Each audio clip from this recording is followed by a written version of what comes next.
नमस्ते, प्रणाम। कैसे हैं? तो आज कम समय में ज्यादा बात करूंगा। वीडियो को भगाइएगा मत और देखिएगा। देखिए, तो ये फोटो आप लोगों के सामने चल रहा है। ये फोटो को देख रहे हैं? इनका नाम है अक्षरा सिंह। आप लोग को पता होगा, भोजपुरी के सबसे ज्यादा चर्चित और कलाकार।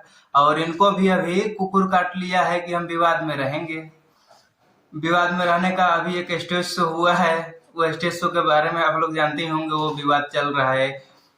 हमको लगता ही नहीं है कि भोजपुरी इंडस्ट्री में ये हो क्या रहा है भाई। कोई स्टेज से माइक चला के भाग रहा है, तो कोई स्टेज से कोई अलग कोई उसको मतलब गलत गलत तरीका से गाली दिया जा रहा है, तो वो भी ऐसे ही माइक फेंक के भाग रही हैं। तो कोई अलग विवाद गलत बात से लेकर के परेशान है। तो भैया, ये सब भोजपुरी इंडस्ट्रीज है कि एक कलाकार को दूसरे से दुश्मनी है तो ये कलाकार को उसके दुश्मनी है।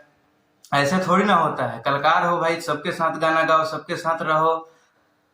मानते हैं कि आपका पर्सनली दुश्मनी है पवन सिंह जी से, लेकिन ये इसका मतलब नहीं है कि पूरा स्टेज पर पब्लिक के वजह से आप स्टार हैं और पब्लिक के ऊपर आप माइक चला करके और पब्लिक के सामने ये ऐसा आपने जो बर्ताव किया है, ये पब्लिक को नजर में आपको कहीं ना कहीं ये गिरा देगा। हमको लगता है कि आप बहुत गलत काम किए हैं।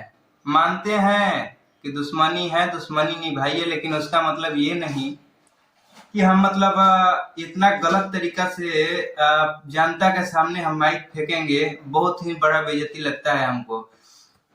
जितना भी है, देखिए, विवाद का एक मुद्दा होता है। विवाद, मैं मानता हूं कि आपका दुश्मनी पवन सिंह जी से है, तो आप दुश्मनी को लेकर के आप गाना मत सुनिए, उनका फिल्म मत देखिए, कुछ मत सुनिए उनके बारे में, कुछ इंटरव्यू भी मत दीजिए आप। लेकिन इसका मतलब ये नहीं है कि पूरा जनता के सामने किसी को बेइज्जत करना और खुद को अपने आप में भी बेइज्जती आप भी हुए हैं, आपका भी बेइज्जती हुआ है। आपको पता नहीं है तो आपको लग रहा है कि हम गुस्सा होकर भागे हैं, तो आपका ही बहुत बड़ा बेइज्जती हुआ है।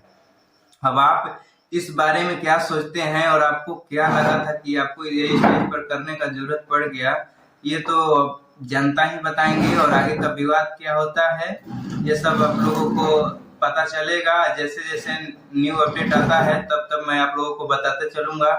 और वीडियो को आप लोग शेयर करिए, और ताकि सब लोग को सच्चाई पता चले। और अपने भाई के चैनल को सब्सक्राइब भी कीजिएगा।